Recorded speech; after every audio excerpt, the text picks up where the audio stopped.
Hello and welcome to Journey to Easter. We're in Holy Week. Today is Wednesday of Holy Week. It's March the 27th. Happens to be my foster granddaughter Zoe's birthday. See, I told you we got lots of birthdays in the Kenny household. But anyways, happy birthday, Zoe. Today's gospel is Matthew chapter 26. And it begins to tell the unfortunate story about Judas Iscariot, the one who betrayed Jesus. Let me just read this one line for you. It says, one of the 12, who is called Judas Iscariot, he went to the chief priests and he said, "What are you willing to give me if I hand him over to you?" They paid him 30 pieces of silver, and from that time on, he looked for an opportunity to hand him over. It's such a sad story. Jesus knew this was going to happen. He knew that one would betray him. In fact, the day after this, as they celebrate the Passover, which we know is the Last Supper, he will let his friends know, his closest disciples, his apostles, that one of them will betray him. And it's sad, but it is a part of the story. It's a part of the story that is hard to hear, that one of your friends, will betray you. But I think the focus, today needs to be on that thought about our desire for things, our desire, for material things, our desire for money or to become powerful.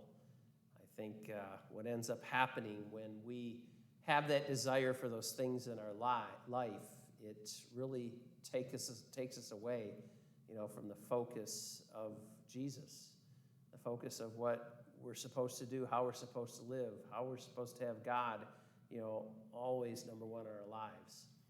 I can tell you that the focus of money, the desire for power things, it destroys relationships. It affects every relationship you have in your life. I mean, that desire to want more things for yourself, it might affect, your marriage. It might affect, your parenting. Jesus warns us, to be careful, not to desire those things.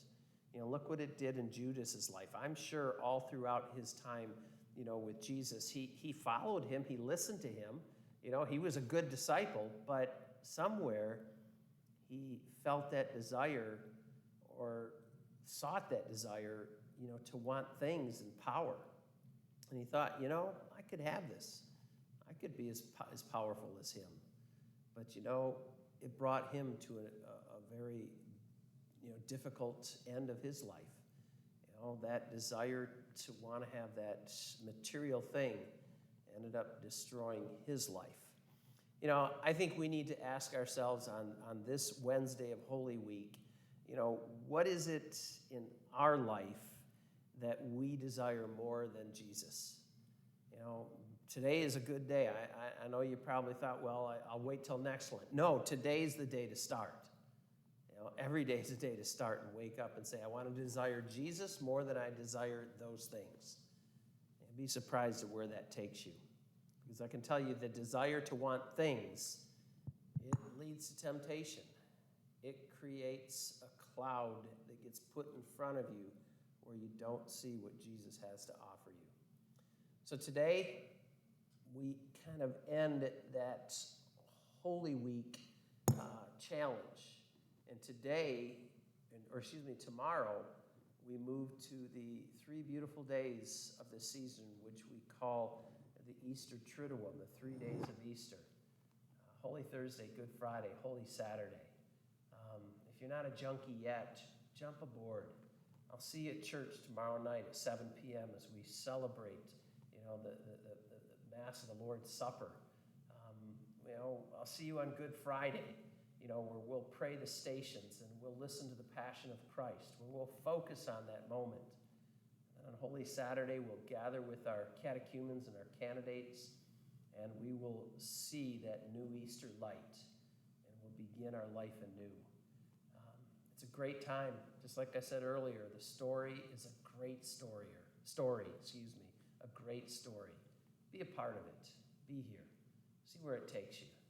Continue your journey to Easter.